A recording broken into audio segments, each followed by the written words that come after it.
सत्स्वरूप नाम केवल सद्गुरु प्रणाम परम गति वैराग्यम परम भागम संतोषम परम धर्म को ज्ञान तजे निरंतरम सो योगी नमो नमस्ते सत्स्वरूप केवल पद नमस्ते नमस्कारम से ब्रह्मानंदम परम शुद्धम केवलम ज्ञान मूर्तिम द्वंद्वातीतम गगन सदृशम तत्नकादिलक्षम एकम नित्यम अचलम सर्वसाक्षी भूतम भावातीतम तिर्गुंडई सज्जरो।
आवाज नहीं आ रही है भाई जी। चालू कर दे, बंद हो जाता बार। हाँ हाँ हाँ, हो गया चालू हो गया। हाँ चालू हो गया चालू। हाँ अच्छे विठ्ठलराव राजा का संवाद चल रहा है। विठ्ठलराव राजा कहता है ये इतना उच्च ज्ञान है, इतना सरल सीधा सच्चा है, फिर भी फैलता नहीं है, क्या कारण? ज्ञानी ध्यानी संत साध जब चर्चा करते हैं तो सबको परमात्मा मिलने की इच्छा रहती है, परंतु सब महाराज फरमाते हैं वेद रीत घर घर में है और कुदरत कला जागृत हो वो बिरली जगह है। तो घर घर में जो वेदों की रीति है, शरीरधारी गुरु से कल्याण चाहते हैं, चैन चमत्कार देख करके उससे भी कल्याण चाहते हैं और उसी रूप में फंस जाते हैं। तो सुखराम जी महाराज कह रहे हैं, हे विठ्ठलराव राजा, हे बालाजी पंडित, ये केवल ज्ञान छिप जाता है, ये छिपा हुआ है। वेदों में महिमा है, परंतु छिपा हुआ निर्गुण ज्ञान, केवल ज्ञान। और जो सरगुण है, नवदा भक्ति है, वो चूड़े है, वो चरम चक्षु से दिखती है, इसलिए वो फैला हुआ है और ये फैला हुआ है। ये अरूप है, निरंजन है, निराकार है। आत्मा को परमात्मा में कुदरत कड़ जगा करके, कुदरत कला की प्राप्ति करा करके परमात्मा में भेजते। कुदरत क्यों कहा? ये किसी के बस में नहीं, न बाँचने वाले के बस में है, न सुनने वाले। ये तो कुदरत देन है सृजनहार की। जैसे बरसात कुदरत से आती है, आंधी बरसात भूकंप ज्वालामुखी जो छूटते हैं सब कुदरत से आते हैं, कुदरत की देन है। इधर भी परमात्मा मिलने आत्मा को देश में ले जाना कुदरती है, इसलिए इसको कुदरत कला कहते हैं। और कोई चाहता भी है, धारण भी करता है, कोई कर भी लेता है।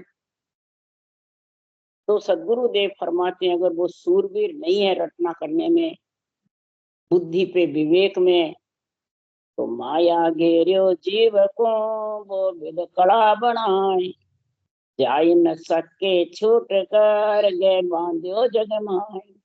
गए बांध्यो जग माए बहुत फांसी गल डारी, धन पुत्र ज्ञान ध्यान मान सम्मान केवत विदसारी। माया घेरियो जीव को वो विद कड़ा बनाए। महाराज के माया की अनंत कलाएं हैं और 84 कड़ है माया को घेरने के। तो महाराज ने तो सूक्ष्म रूप से बताई है। भक्ति भी जो करता है जीव, तो उनके गले में ये बहुत फांसियां रहती है, 84 कड़ की, अनंत प्रकार की बेरंग पर्चों की, रिद्धि सिद्धि करामात करतूत की, कई शरीरधारी गुरुओं की फांसी इतनी लग जाती है, कईयों के धन की, पुत्र की, कईयों के ज्ञानियों के ज्ञान की, ध्यान की, और कईयों के गुरु सदगुरु बड़े बड़े अपने आप को भगवान समझने वाले हैं, उनको मान सम्मान की केवट की फांसी गले में दई, चाहे वाणी बांटने वाले हो चाहे ग्रंथ। महाराज फरमाते हैं ऐसी फांसियां गले में गल जाती है, वो छूट नहीं सकती, गह यानी पकड़ करके रख ले, धारण भी कर लेता है तो फिर वो धारणी मुश्किल। इसलिए केवल भगत बहुत है, दोरी कुण निभे मन भाई। किसके मन में निभती है? ब्रह्मा विष्णु महेश्वर शक्ति ये सब पाल ले। जिसके अंग लक्षण सही नहीं निभता है, वो निर्मल होकर के भक्ति नहीं करता है, धींग बन जाता है, तो ब्रह्मा विष्णु महेश शक्ति रोक देते हैं। क्यों? शरीर उनका है। किसको रोकते हैं? रटना को रोक। आज कईयों की बाँचने वाले की रटना नहीं चल रही। क्या कारण? तो उन्होंने रोक दी। एक तो वे बेरंगरत करते हैं,